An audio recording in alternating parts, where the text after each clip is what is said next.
জাতীয় নাগরিক পার্টির আহ্বায়ক নাহিদ ইসলাম বলেছেন, ২৪ সালের ছাত্র জনতা গণঅভ্যুত্থানের লক্ষ্য এখনো পূর্ণরূপে বাস্তবায়িত হয়নি। তিনি বলেন, স্বৈরাচার ও ফ্যাসিবাদ উৎখাতের পাশাপাশি অবিলম্বে সংস্কার, গণহত্যার বিচার এবং নতুন সংবিধান প্রণয়ন করা জরুরি। নাহিদ ইসলাম আরও জানান, আমরা জনগণের সঙ্গে ঘনিষ্ঠ যোগাযোগ রেখে একটি গণতান্ত্রিক বাংলাদেশ গড়ার পথে কাজ করছি। তিনি আগামী ৩রা আগস্ট ঢাকায় কেন্দ্রীয় শহীদ মিনারের সবাইকে সমবেত হওয়ার আহ্বান জানান।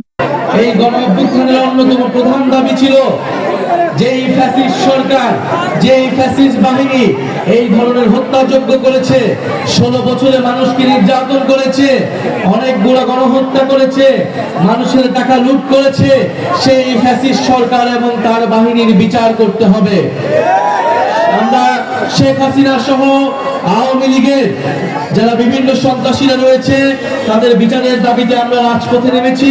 সভায় অন্যান্য নেতৃবৃন্দ দেশের সার্বভৌমত্ব রক্ষায় একযোগে কাজ করার প্রতিশ্রুতি দেন।